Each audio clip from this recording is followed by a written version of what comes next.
My name is Steve Sachs. My name is Tony Baker. And you're listening to Ingredient Insider.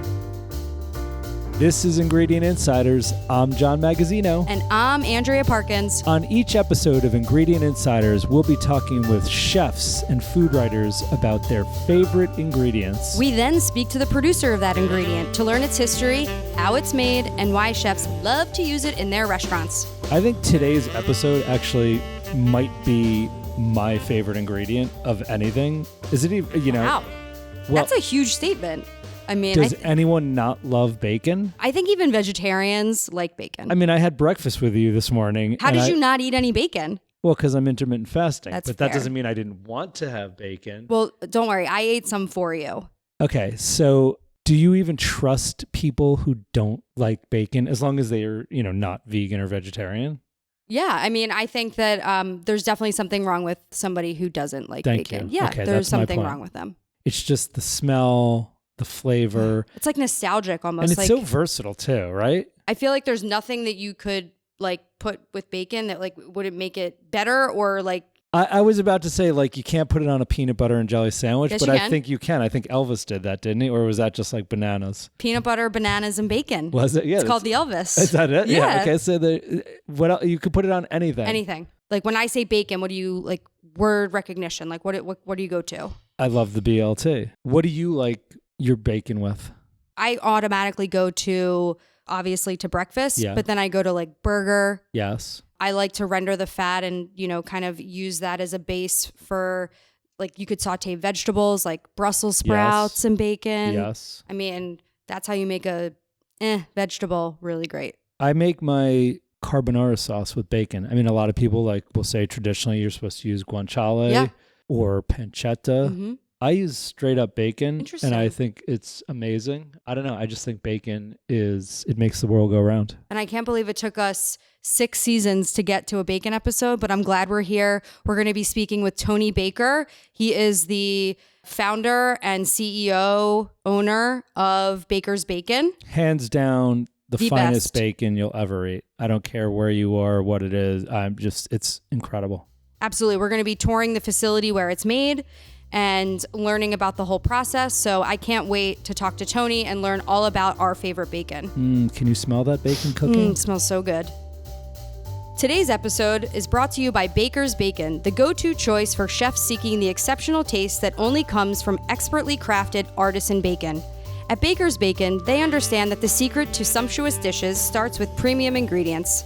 That's why their bacon is made from heritage breed pork, slow cured and smoked over applewood to achieve the perfect balance of savory and sweet. This isn't just bacon. It's a key ingredient that elevates everything from your brunch specials to your most innovative appetizers. Stock your kitchens with the bacon preferred by top chefs and see the difference in your dishes. Baker's Bacon, where quality meets culinary artistry. This season of Ingredient Insiders is brought to you by Bizzini Nuts and Dried Fruits. Picture this: plump, juicy dried fruits bursting with natural sweetness, perfectly complemented by the rich, nutty crunch of Bizzini's premium nuts. From almonds to pistachios and everything in between, each batch is meticulously sourced and expertly crafted to ensure unparalleled quality and flavor. Whether you're whipping up a gourmet salad, creating a show-stopping dessert, or crafting a savory masterpiece, Bizzini Nuts and Dried Fruit add the extra layer of texture and taste that sets your dishes apart. Plus, they're packed with wholesome goodness, making them not only delicious, but also nutritious. So fellow chefs, why settle for anything less than extraordinary? Elevate your creations with Bizzini Nuts and Dried Fruit and let your culinary imagination run wild. Your taste buds, your guests will thank you for it. Exceptional quality, value, and taste, Bizzini Nuts. This episode is in partnership with the Chef's Warehouse and produced by Gotham Production Studios in New York City. This is quite a treat today, Andrea. We are actually at the smokehouse where Baker's Bacon is made. I feel like there's so many people that would dream of being in our chairs right now. Yeah. And we're sitting across from the co-founders of Baker's Bacon, Tony Baker and Steve Sachs. Good morning. Thank you guys for joining us today. We've Thank had you for Baker's- having us here Yeah. at the smokehouse, first of all. We've had Baker's Bacon on our list of vendors that we have wanted to talk to since day one. So this is such a great moment to like be talking about the best bacon that we have. Let's start with just talking about bacon for a second. I think everybody or anybody who eats meat loves bacon, right? Is that universal? I think so. Like I think even like bacon vegetarians probably like the smell of bacon. Yeah, the smell of bacon is one of the like best smells. Gateway food, right? I mean, Right. Yeah. Intoxicating. It is. You can crack some vegetarians with a good Yes. piece of bacon. Like you smell bacon and like I'm automatically like salivating when I smell that Makes smell. you hungry. And then, so that's just bacon. Mm-hmm. Then you talk about baker's bacon. Because not all bacons are created equal. No, this is next level. They call it premium bacon. Mm-hmm. It's hands down the best bacon I've ever had in my life. Well, let's talk about kind of how they got into it. Yeah, and then of I want to course. hear like what makes it unique and course. special. Yeah. So thank you guys again for having us here. It was a thrill. We just walked through the entire production process, which I was really impressed. Very simple process. Yeah. We'll talk about that in detail. But first off, how did you guys get together? Tony, you grew up in England? Yeah, I grew up in England. I was a chef, went to culinary school, graduated in 89, and got right into really fine dining, Michelin star restaurants, and then moved out to the US 94. So I only had 5 years working as a chef in the UK. Got involved in a small restaurant company in Monterey and met Steve Sachs, the gentleman sitting next to us here, the smoke master legend. Met him in 2011, and Steve owned Prime Smoked Meats in Oakland, and we were at a culinary event, and I was maybe a little shit talking, can I say that? Yeah, of course. American bacon being over smoked, over salted, full of water. And for my restaurants, we used to use the best I could find at the time, which was very smoky and wet cured. And I'm like, gosh, we got to be able to do better than this. And in a conversation with Steve, he said, well, I got the smokehouse, come up and play. And So Baker's Bacon was born in California, we could say. absolutely. Born in California, and I think Steve can talk more to his company, Prime Smoked in Oakland. But And Steve, how did you get into the bacon business? I got into the bacon business. My family got into it in 1958, and as a kid, I worked there over summers and during vacations. I ended up graduating from University of California, went into the Army at that time as a medical lab technician. And when I got out, I was doing graduate school, and there happened to be a big fire at our small facility at Prime Smoked Meats. So I got called back in, since I knew the production, to work with the insurance people to get this thing up and running again. As it turned out, a lot of people that I had met through college in the Army got into the meat business, and I picked up some accounts right away and started growing. We had to buy more property down in Oakland, and I've been there for 45 years. That's the way that went. Wow. So tell us a little bit about kind of, I said not all bacons are created equal. Let's talk about bacon and, kind of what I would say most people think I would of. say, like, first of all, let's start with, like, what is bacon? Yeah. Because not everybody knows what bacon is. I mean, yes, we put it in a pan and cook it and eat Right. it. But what essentially is bacon? well, it's pork belly, right? Mhm. I mean, some people mix those two terms up. So bacon essentially is a cured and smoked pork belly. Mm-hmm. Steve and I were talking earlier. There is, England, we don't always smoke bacon, but it's always going to be cured. So it's cured pork belly. When I went to Steve originally, when we first started talking at Prime Smoked Meats in Oakland, I said to him, I want the best quality bacon we can find. I want to make it as if I'm making it in my own restaurant, small production. At that time, we weren't really talking about growing a business. It was an educational phase for me. And like, I'm a chef, I'm working in restaurants. I want to learn how the big guys do it. And Steve was big enough that he was producing, some decent volume, but he was also real small that he could have a Brit chef like me running around, and we were playing with different cures, and Steve would smoke it while I would be up working at the restaurant and call me in a week or two later. Okay, well, let's try some bacon. So bacon is, and forgive my Cured. lameness here, it's pork belly Mm-hmm. that is cured, Mm-hmm. And then smoked. And that's the problem. It's very simple. Right. So let's talk about the difference between this product, which is really premium, versus the commodity bacons that everybody sees In the grocery store. in grocery stores, supermarkets, and also in restaurants. Sure. Yeah. Because there is, this is a great product, but there's a reason it's a great product. It's produced, we saw it in the production Right. facility, very different than the way commercial bacon is produced. What are the primary differences? So, like I said earlier, 98% of bacon produced in America is produced using the injection method. And what that basically means is that you make a brine solution, which is your cure, right? And whether you use the uncured technique, that's when it gets a little muddy. But whether you use the uncured technique, which basically means that the sodium nitrite is derived from a natural source, generally some kind of green vegetable, mostly celery, or whether you use pink salt, which is a chemical sodium nitrite, most bacon is produced by making a brine solution and then pumping that into the pork belly. Then that can be sent to a smokehouse, which in most industrial facilities these days is actually a steamer with atomized liquid smoke. And they can still call that all naturally smoked. So it's not even actually smoked. No. It's just smoke They're flavor. not using wood and Right. and in the process. That's Okay. correct. Yeah, they're not actually burning wood.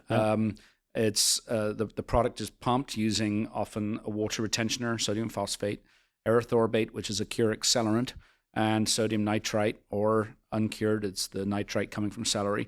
That can be pumped into the product and then put into a steamer with liquid smoke, and that can be considered, at least the uncured can be considered all natural product, which is a little smoke and mirrors as far as I'm concerned. Is that most bacon that That we is, find yeah, in the U.S.? yeah, Is yeah. it 90% of the bacon? I mean, is that like 98% of the 98%? bacon So is 98% injected. of the bacon in the Yeah. U.S., you take a pork belly, you pump it full of water and these Other- preservatives that don't sound very No. user-friendly and Mm-mm. healthy. They're water retentioners is Yeah, sodium phosphate. and then yeah. you put it into a smoker that's not even Right. wood smoke. It's It's actually liquid smoke. liquid smoke, which is also kind of Gross. a little gross. Right. Yep. It really Yeah. is making me think about the bacon that we eat. Absolutely. So- okay, and then that's conventional bacon. What's going on with baker's bacon? One thing that, like Tony said earlier, we met at a culinary convention or a culinary happening in 2011. We started chatting, and when Tony found out that I manufactured bacon, our conversation livened up quite a bit. And he asked me, did I ever consider doing a dry cured British style type of product, bacon? And I said, no, I'd never really thought of that. Mhm. And he said, well, you want to start thinking about it? And I told him, why don't you come up when you have time to Oakland Mhm. and we'll sit down and chat. So about a week later, he showed up in Oakland unannounced and said, how you doing? He said, you think about it? I said, no, but let's go next door to the restaurant and let's talk about it. So I asked him, I said, what is it that you really want with this bacon? He said, I want to start with pork products that are humanely raised. And I want the pork to be heritage breed. And I want the pork to be vegetarian fed. And then I want the pork to be antibiotic free. And then I want the bacon products to be dry cured so that the curing I'm high maintenance. What can you say? Yeah, well, no, you need the best No. raw material. the curing products are dry and the spices are dry. And he said, then I want the product to be double smoked using natural wood. I said, you have a very large wish list there. I said, this is going to be a little bit difficult to accomplish. And he said, if we can do this, I will come up from Monterey. I will work with you on the curing techniques and the processing techniques. And once we get this thing figured out, that we're both satisfied with it, I will agree to travel throughout the country promoting this product. Wow. So that's exactly what I said. I want to jump back a sec. I want to talk about the production methods, but before we do that, were you like, why do you love bacon so much? Like, I know you said you were making it in your restaurants because you weren't happy with but like, where did this all stem from? Like, do you have childhood memories of like bacon in England? Oh, I do. Or Yeah, like, yeah. how did you become Mr. Bacon? Yeah. As a chef, of course, I think I learned something many years ago.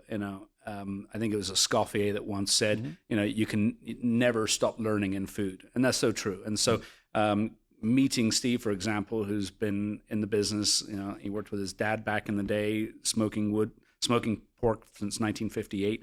There was an education opportunity there. So, firstly, that. But back to England. We used to, my grandparents lived in Cheddar, Somerset, in the southwest of England, and we would drive past this farm shop every Sunday, go into Sunday lunch at my grandparents. And the farm shop would have just fantastic dry-cured back bacon. And I got fond childhood memories of that. And sadly, even in the UK anymore, bacon's kind of gone the way of the US, a lot of pumping, a lot of commercial wizardry with heavy industrial equipment trying to speed up the processes. But the memories of that bacon back in the day were planted in there, along with cheddar strawberries, two things from cheddar that are amazing. And so talking to Steve, it was like, okay, here's a guy that could produce what I had as a child, and I certainly wanted it from my restaurants. And it was logical at the time that if we could sell it to my restaurants, then we can sell it to anybody. And I was probably mistaken in thinking I could make back bacon and make it mainstream in America. I think others have tried, and it's just not happened. We used to produce in the early days something that was just truly amazing. We were actually buying some whole pigs and working with a local producer in Oakland to make a long back bacon, which was a rasher of bacon that was about 18 inches long. And it was absolutely stunning, but it was so costly to produce that it didn't make sense, unfortunately. But the chefs that did buy it were really excited about it. It was a good product. And we couldn't scale up with that because we couldn't get enough of that product Of the raw to material, really go out yeah. and sell it nationally. Yeah. I think it's funny. Do you have childhood memories of bacon by chance? I'm curious if you do, because Yeah, absolutely. I mean, we grew up, it was kind of funny. We grew up kosher until I was, I guess, 13. But that was the one thing that my mom, she made it in the house. It was the only non-kosher food. Wow. She's so like, you I'm grew up going kind of kosher. kind of kosher. Yeah. She made the exception for bacon. Yeah. So yes, I mean Pork bacon, not turkey bacon. No. Bacon. Bacon. Before I know, Yeah. yes. If you're gonna eat bacon, eat it. There's a Jewish country club out there, and I won't mention them by name. Yeah. But we sell them bacon, and they said, well, as long as you don't call it pork belly. Right. That's funny. Yes.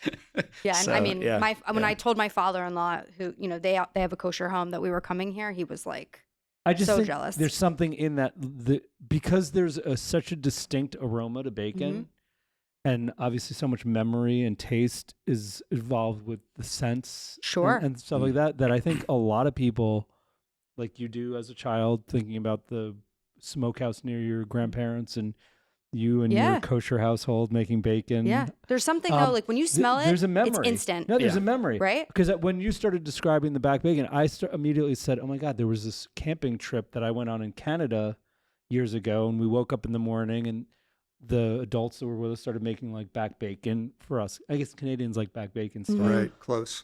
and it's almost as if I can remember that." Through almost the smell. Does that sound weird? No, I think the smell can transport you to a memory, and that's what's so powerful about food in general. Absolutely. But the crazy thing about this guy is I never considered making a life out of it. He's made a life out of it. He travels around in a bacon van. Yes, he does. That runs on bacon fat. We can get, but that's a whole other conversation. That's a whole other Anyhow, conversation. so you became, even though you were cooking in Michelin-starred restaurants and fine dining restaurants, and you came to the U.S. to cook, you then, at what point did you say, you know what, I want to make my life into making bacon? There had to be a moment where you jumped off. Yeah, I mean, I remember in the early days with Steve up in Oakland, and I saw the first sort of pallet being built, and I'm like, oh my gosh, I've made it.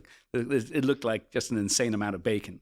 And of course, it's very different now. Making it just for your restaurant. Exactly. Yeah. Okay, Yeah. I was the chef partner at Montreal Bistro in Monterey for 27 years, and we had 3 restaurants in our group.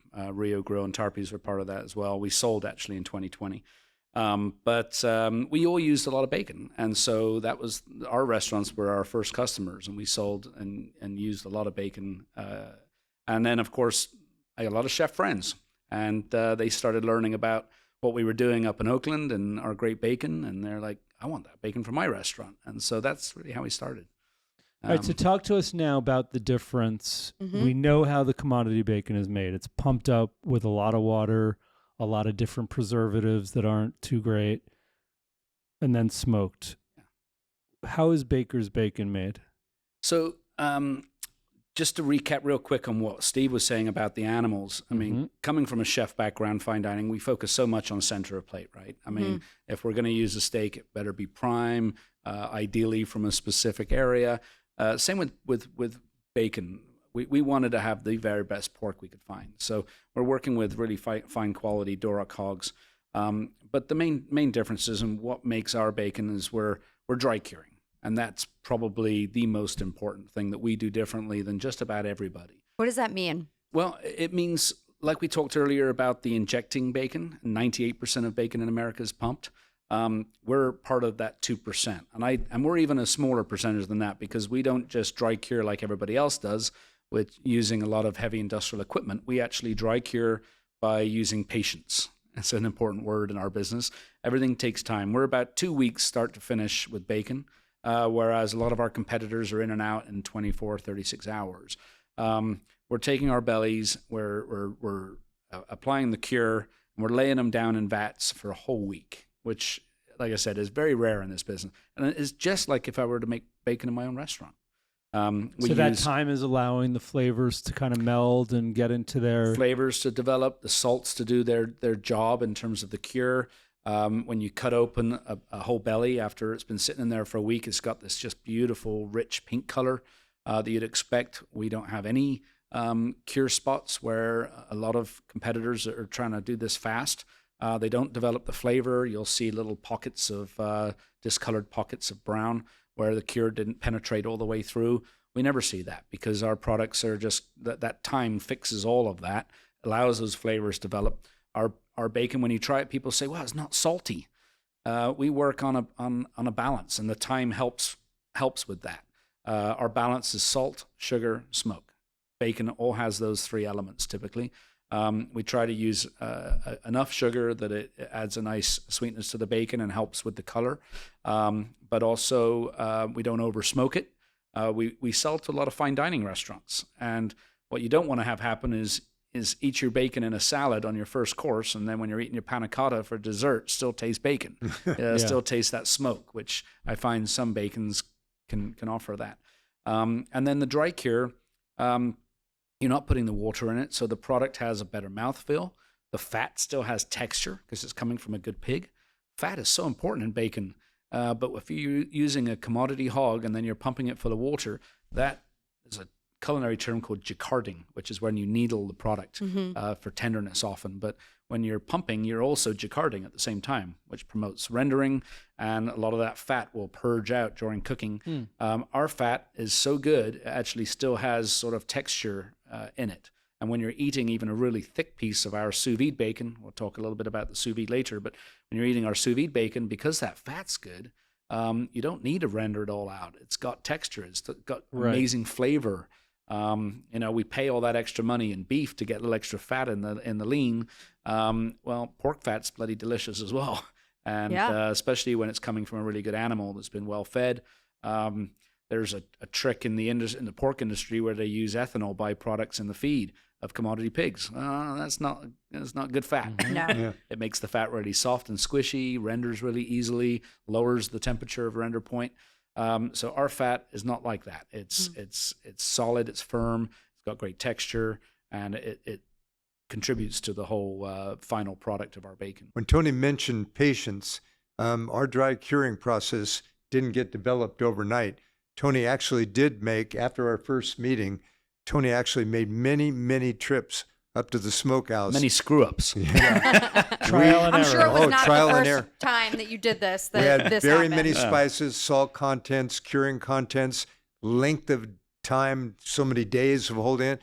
I had vats all over the place with little cards on them telling what the ingredients were, how long it was about a 6-month time period before we came up with a product that we both looked at each other and said, that's it. And then we made it again exactly the same way to make sure it wasn't a fluke. Right. But but we were both satisfied with it after all that time. And in fact, after our first meeting, that time where Tony gave me his wish list of everything he wanted in it, you can see the passion that he has for bacon.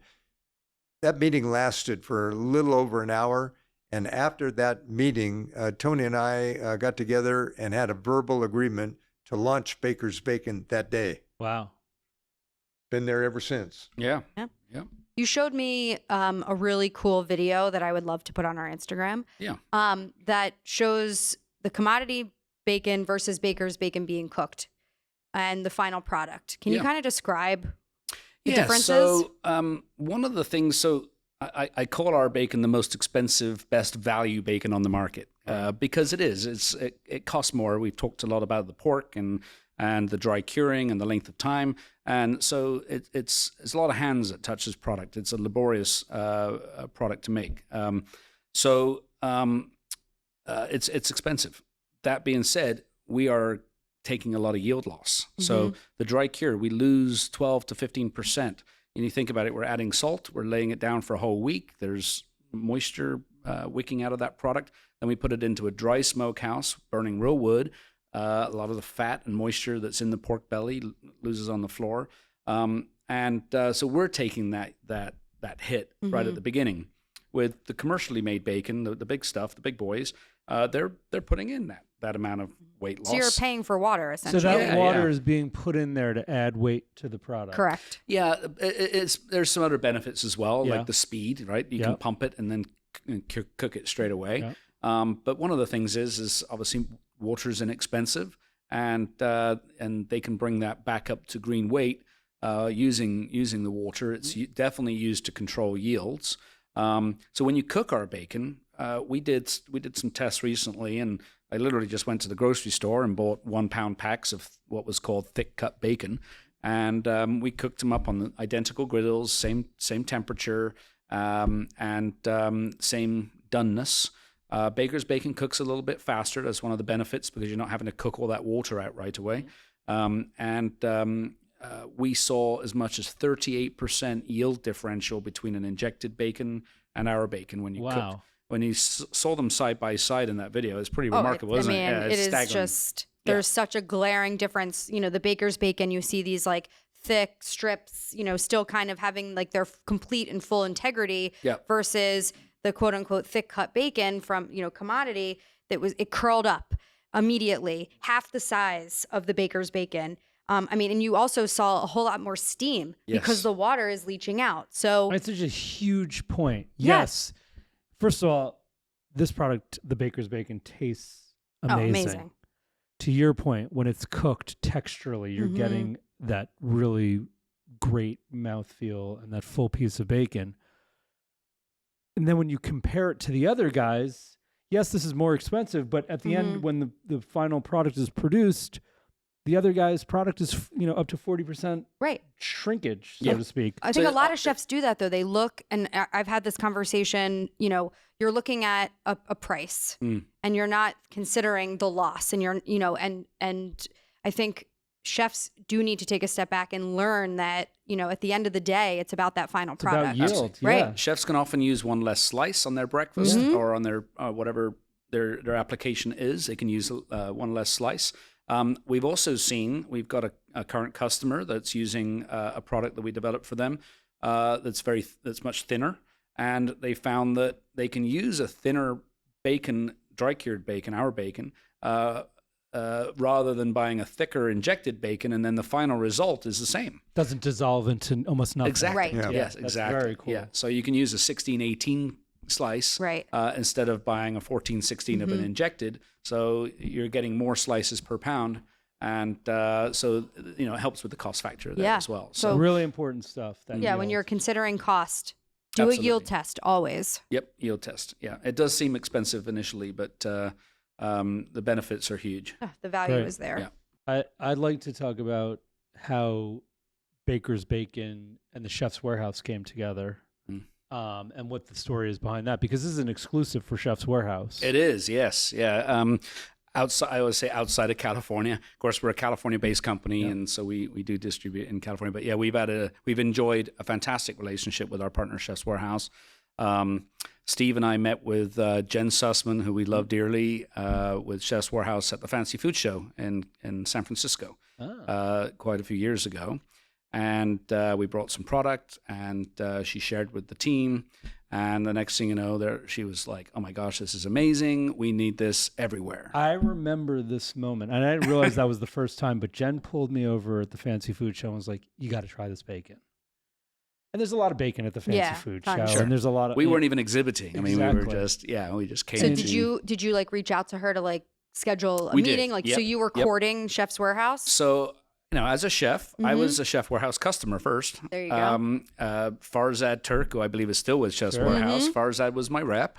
And I went to Farzad at being my rep. It's like, you guys need to sell my bacon. We're just starting here. And it was a perfect fit. And we get asked that a lot, though. bacon. I tasted that bacon, and I was like, "Holy Blown away. shit! This is incredible." We I get that a remember lot. that. I didn't realize that was the starting point. Wow, I didn't either. If I got a dime for everyone that said this is the best bacon I've ever tried. Yeah. It's been we really enjoyed our relationship with Chef's Warehouse. You guys are fantastic partners. We attend a lot of the food shows, and so many friends within Chef's Warehouse now. And it's the perfect relationship. You guys are a specialty broadliner. You carry a lot of really fantastic products that high-end restaurants need. And as I mentioned, not to scare people, but our bacon is a little bit more expensive than some of our competitors. It's not always the most expensive. There is some fancy bacon out there, some competitors out there that we're in the same ballpark with. But I still believe ours is the very best. Chef's Warehouse just has that great mix of customers. Whenever we do your food shows, the chefs that come we all speak the same language, and they get it, and they understand it. They see it, they taste it, and they know what goes into this product is something that's above and beyond the competitors that are in the marketplace right now. Talk to us about the products that are available. Yeah. So CW has our core Baker's Bacon products, our 2 slab items, which are our slab applewood smoked bacon. We don't press any of our slabs, which I think all of our competitors. You're familiar with the Gastronorm system in food service, which is a 200 pan. They've designed bacon to fit exactly in a fridge, right? In a commercial fridge. So the bacon boxes, they fit in the fridge, and they press the bellies to conform to that size. Didn't make any bloody sense to me. It's like, leave it natural. The chefs seem to appreciate it. We literally just take the bacon out of the smokehouse. How we get around the size is we cut the bellies in half. So we do 2 half slabs per case. So our slab bacon is 2 half slabs per case, sold 1 slab per box. We have our sous-vide bacon, which we'll get into a little bit. That's also not pressed and sold 2 half slabs per case. And then our fantastic 10-12 slice bacon was our workhorse.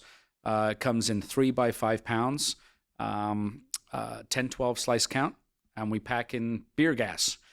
Beer gas allows us to not pull a hard vacuum on it, which makes it super easy for chefs that are really loving it. We used to pull a vacuum on it, but we've got some newer equipment now that allows us to do it this way. And it just makes traying up the bacon so much easier, and it looks like it literally just came off the slicing line. I mean, Which I'm I looking think at is a good. package of It did. bacon in front of me right now. Yeah. That it just it's a lot of people say thick cut bacon. It's so beautiful just looking at these slices. I would tear into that right now. I know. Looks so good. Give me a skillet. Right? You But just mentioned Yeah. sous vide. Talk to us. What It's a is that? special Okay, product. so this is something that I used to produce in my restaurant for our customers. We had a menu item, and we'd take our slab bacon. I would put it in a cooking bag, regular old poli-sci, Cambro, drop it in and cook it for 24 hours at the restaurant. And we had a fantastic dish on the menu, which was homemade bacon peanut butter, pickled apple salad, pistachios, wild arugula, poison oak honey, this really black honey from a local producer in Monterey. And then literally 4 or 5 ounce thick ass half inch slice of sous vide bacon, quickly seared on the flat top, a little glaze on it. It was delicious. And while working with, I probably shouldn't say their name, but a popular burger restaurant in Chicago, they were taking our bacon. They'd been using our slab bacon for a number of years, and they were confying it in a rationale. And hugely laborious task. You can imagine all the grease going down their drains, parchment paper, tin foil, 400 pans, every single shelf, hours of cooking. And I saw how they were doing it, and I'm like, gosh, this flavor profile and texture is very similar to the sous vide we're doing in the restaurant. So I sent them a slab. I said, check this out. And a couple weeks later, I get a call. Oh my God, we just tried this. We have to have it. So that's what started us on this journey. And we now do all of our own sous vide in water bath, and it's been a real flagship product for us. It's everywhere. I mean, Very this unique. is brilliant. This is Yeah. essentially, as you just described it, it's a braised pork belly, Yeah. which takes a long time to make on its own. This is ready to go. Absolutely. It's a value-added product, and Yeah. we're seeing it. What's interesting is, since we brought this to market, the different uses, watching different chefs and different concepts, I would never have guessed ramen bowls, but that's a real common one. Little slices right on top yes. of your ramen bowl. That's yeah, perfect. it's essentially fully cooked. It's all ready to go. You're saving high-end steakhouses. We're saving them a ton of time and labor. A lot of chefs were taking regular slab bacon, adding some seasonings to it, and having to braise it all day, Right. and cook it forever in a day. And Yeah. now I'm they just open a figuring bag. out now who he's talking about. Well, yeah, we can't mention the Well, restaurant. yeah, you should mention the I mean, restaurant. Why not? Cheval in Chicago is who Yeah, you're talking yeah, about. yeah, I mean, that's yeah. a pretty mean, serious Yeah, compliment to say that they're using this product on their burger. on their burger, which is like everybody so famous. everybody and Absolutely, knows. yeah. people travel far and wide to eat it. So, Yep. So this is kind of, I don't want to say it's the secret, but this is on the Au Cheval burger. Wow. Yeah, this is Amazing. the I knew it Cheval was bacon. good. I've Yeah. tasted it, but I didn't realize it's on the Au Cheval burger. yeah, I mean, Yeah. it's in New incredible. York and Chicago, and then we also produce, we custom produce their small cheval bacon as well. So same flavor profile on both, exactly the same cure, a little bit different style on the small cheval, but yeah, it's a fantastic product. And they're great partners. We've enjoyed a great relationship with them. They're obviously very meticulous with their Specs. absolutely. They've got some seriously talented chefs on their team that do a phenomenal job, and they're very demanding. They keep us on our toes, which I love. What are some of the more creative uses that you have seen? Yeah, obviously burgers are the Sure. the big one. Do you like a bacon cheeseburger? Heck yeah. Yeah, Who okay, doesn't? me too. I don't know. Monsters. Absolutely. Yeah. Okay, yeah. good. Just want to clarify. Fine Yeah. dining. Fine Sometimes dining. Andrea surprises me with her answers, but this one, all right, we're No, okay. I mean- we're good. So creative uses. Can I say something though about Yeah, the absolutely. bacon cheeseburger? Yeah.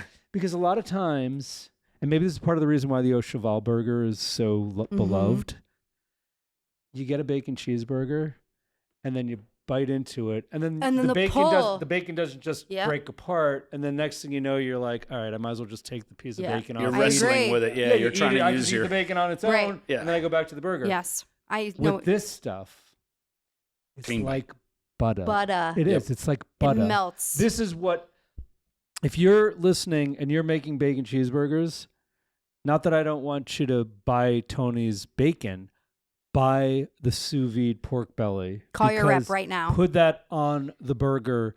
It's tender. It's got all the Yeah. beautiful You flavor get a clean of bite. bacon. You get a You clean get a bite. clean bite. smokiness. That's exactly Clean how. bite. Yep. Because Thank let's you. I face had it. to clarify No, that. I think because it's a good point. It's amazing on a burger. Sorry, go back to the question that no worries. Andrea asked earlier. What are Which some one? other uses? I Yeah, got you just- excited. No, but you're absolutely right. Can we And, get bacon cheeseburgers for lunch? you Ooh. raise Yes. the point of why would we sous vide bacon in the first place? The only change, it's still bacon. It's 100% bacon. The change is 100% in the texture. Textural. So all you're doing is breaking down all of the connective tissues in the lean meat, and it doesn't, because we're cooking at such a low temperature. You're not rendering out the fat, you're not damaging the product in any way. You're just making it tender, so you can get that clean bite. Yeah. And the sous vide product is fully cooked, so theoretically we can open that package, Yep. slice a hunk off, and Now, just eat it. Full and we're good. disclosure, Yes. USDA, and we have some weird labeling rules. We can't call it fully cooked, Right. but it absolutely It is. is. Yeah. Yeah. And I mean, if you look at it, there's zero purge or loss or anything. I mean, it's Yields beautiful. from the chef's perspective is phenomenal. Yes. We always say only on a flat top, cast iron pan, thick bottom pan, quick sear is the only way to do this. Never bake it in the oven. So you're not trying to render anything. No, you're just trying to get the Maillard effect, right? Get the pan hot to begin with. Yep. Then put it in. Absolutely. And then get Quick some sear on caramelization either on side. there. Got it. Yeah. Quick sear on either side. Get that Maillard effect, nice and brown and crispy on the outside, but it'll always be fork tender. What are the uses that you Uses, yes. So talk to us. I'm seeing chefs use it as a way to. We're in a challenging food market, right? I mean, cost of goods these days is through the roof. So one of the things a local restaurant near us uses this to help his food cost. He has a scallop dish, U10 diver scallops. I can't imagine what they cost these days, but they're an arm and a leg. And he'll cut this sous vide bacon in a cube, sear it off on all sides. He puts a glaze on it, and he'll do one piece of bacon with 2 scallops instead of 3 scallops. Yum. And the price differential is the bacon costs about a third of what scallops cost per pound. So yeah, we're seeing some fine dining applications, center of plate applications like the appetizer I mentioned from Montreal. I've seen the bacon steak Yeah. on a few steakhouse menus. Yep, bacon steak. Butcher's cut bacon is a Sure. popular I term imagine for it. they make amazing lardons too for like a Fantastic, yeah. a Shallow salad fried lyonnaise. lardons. Oh, I love a yes. salad lyonnaise. Oh, yeah. But often you don't get those beautiful big cubes of pork. Cutting this oversized and then about 1 inch of bacon fat, almost to smoke point, and then shallow frying them, not overcrowding the pan. You get really crispy on the outside and butter tender in the middle. So yeah, All right, I'm finally hungry again yeah. from yesterday. The very best lardons you can get. So You mentioned tenderness and texture. It's amazing when Tony and I have done Chef's Warehouse shows and people come up and we have little samples out there and, they've never tried. We ask, have you ever tried sous vide bacon? What's that? So they'll take a little toothpick sous vide bacon and they'll try it. And almost incredibly, you hear, holy bleep. Yep. Fill in the blank. Couple times I wanted to put that on the label. I thought it'd be impressive. yeah. How does the sous vide product work for one of my most beloved things to eat in the world, which is a BLT? Oh, fantastic. Yeah, I mean, Can you cut it really thick? I would want it thick. yes. You know, A I- lot of like mayonnaise. a bespoke BLT Yes. with like a thick slice of tomato and an almost equally thick Yep. slice of this because it's so tender. Absolutely. It's Heaven. phenomenal. And I like to go heavy on the black pepper. I like to give it a little extra crispiness on the outside because you really get that little bit of crunch on the outside with that soft kind of like the same as the lardons. And just makes it phenomenal. And mayonnaise. Could you and grind lots it of in a mayonnaise. burger? We do use our ends and pieces. Oh, We look at often, obviously, we don't want to take the number one bacon No, and no, grind no, it no. up, but we do take our ends and pieces of sous vide, and it makes a fantastic bacon burger. Is the BLT a thing in England? It's not a thing like it is here now. So it's American. It's certainly around there, but it's not as popular as in America. I will say in England, the bacon butty. So I know back that. bacon, A breakfast sandwich. potato roll. Generally speaking, generous lashings of really good salted butter. Have you had this? I have not. Keep 3 going. or 4 slices of back bacon, and you're Is there either, cheese? no. there's It's nothing. literally Wait, bacon, it's just bacon on butter, bread and bacon, butter. Add Yeah. more fat to I've it. only and had a, this. and a warm, floury roll. I don't have a Yeah. lot of experience traveling through the UK, but I've been to Ireland a couple times. And I remember one morning someone was like, "Do you want a bacon roll?" I was like, "Oh, it must be like a bacon, egg, and cheese like we have in the No, US." just bacon. And I got this. It was exactly as you described. It was a beautiful potato bun, slathering of Irish butter, and a big hunk of bacon. Yeah, bloody delicious. I was gonna say like the same you hangover don't need cure. the egg and you don't need the cheese. My You wife eat Tara, one of those. Oh my god! she's a horse trainer, so we used to go to Badminton Horse Show every year in England, and they literally have like vendor row, and every other vendor is a bacon sandwich booth. And I mean, I'd eat 3 at lunchtime Yeah. and just go, and always order double bacon. You know, So it's not just a breakfast thing. It's a no, It's a It's an anytime- anytime, day or night Love it. snack. Just Wow, I could see like maybe after a long night of. oh yeah, night on the libations. salt. Oh, yeah, yeah. absolutely. Oh, yeah. yeah, it's a good Yeah. mopper upper. Yep. Yeah, Ooh, that sounds amazing. yeah, absolutely delicious. So I feel like you've really like cracked the code. Is there anything else that you want to do? Is there a product that you want to launch? Like what's in the pipeline for Baker's Bacon? Sliced sous vide. Yes, yeah, you're right. Slice sous vide. So we're happy that we've got a relationship with Central Markets down in Texas through Chef's Warehouse. And they actually asked us for this product. So 4-to-1. So if you can imagine that, 4 slices of bacon to the pound. Sounds perfect to me. Vacuum packed in a retail pack. And so that's a really fun thing. We're still kind of fine-tuning that one. We literally have to hand slice that because the conventional bacon slicers don't like going that thick. Yeah, super cool product that's going to be hitting the Chef's Warehouse book here pretty soon. And a big labor saver. I think that great labor saver. Labor saver seems to be kind of what a lot of chefs are looking for right now. I mean, can you cut this too thick that it's not pleasant? No, there is no too thick. I remember going to 11 Madison Park a few years ago. Again, Michelin 3-star restaurant. One of their big dishes was like one of the pork belly dishes, and you got this beautiful thick hunk. I can only imagine how long it took them to make that. So you could almost do this as a center of the plate, like entree item. Oh, no question about it. Yeah, a lot of our restaurants call it pork belly. Yep, absolutely. Wow. Yep, a lot of, like I said, butcher's cut bacon, or a lot of chefs are using the sous vide bacon as a center of plate item, whether it be an appetizer or as a side. You see the classic steak presentation on a metal platter coming out with a nice glaze on it, coarse ground black pepper as part of an entree. So there's a lot of applications. As like a steak, fork and knife, and like mouthfuls of it. Yeah, 100%. So again, when you're doing your recipe costing, get a big bagel and just put 1/2 on either side of that. Oh yeah. Yeah. To me. But if you're doing recipe costing, I think you get it. It's 100% yield. It really is. I mean, and you can certainly use. Some restaurants will use the ends and pieces in things like mac and cheese. Yeah. You can use it to make lardons and put on a salad. So it is 100%. You can use everything. It's absolutely stunning. Great yields, great value for money, I think. I tell chefs on the sous vide when they look at it is to cost it out as an Don't look at this as a replacement to your existing bacon. That is not what the sous vide is.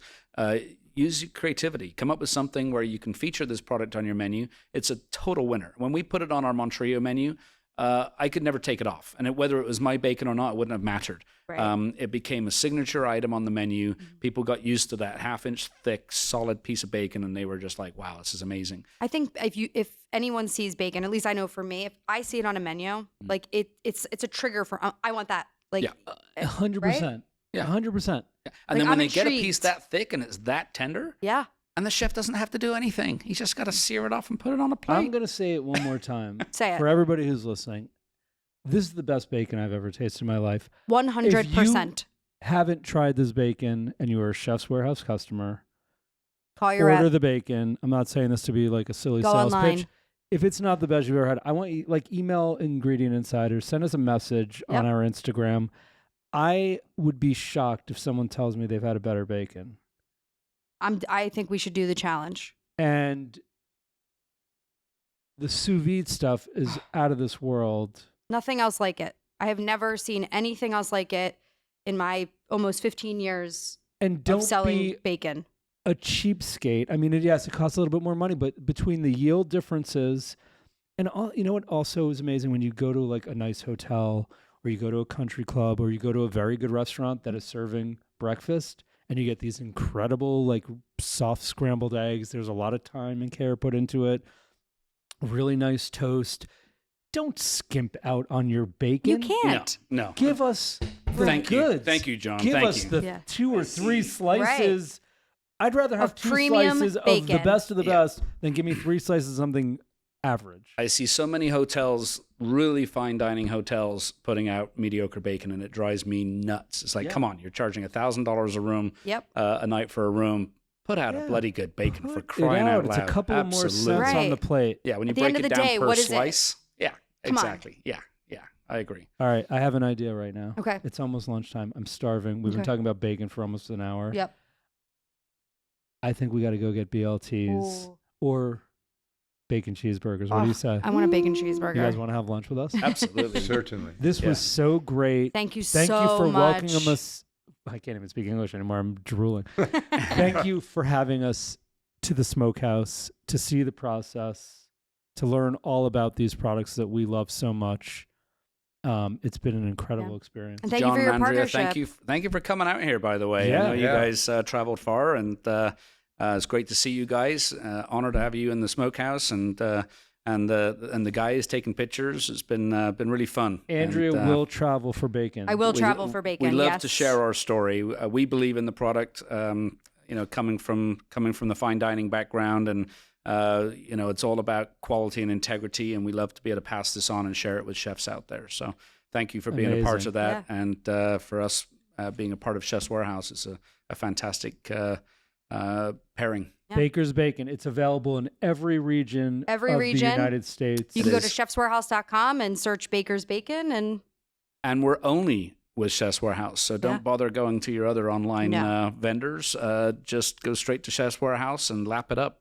And we're always good with samples. If anybody needs, you can reach out to us. Not you, Andrea. Our bakersbacon.com I know you're sending online. me a T-shirt, but I would take bacon in that box too. Just saying. No, you asked for a T-shirt, I knowing did. that you probably were going to get some bacon too. I got it.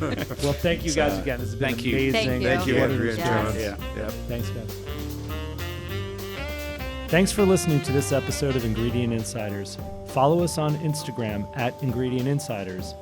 You can find the products we discussed on today's episode at chefswarehouse.com or at your favorite specialty retailer.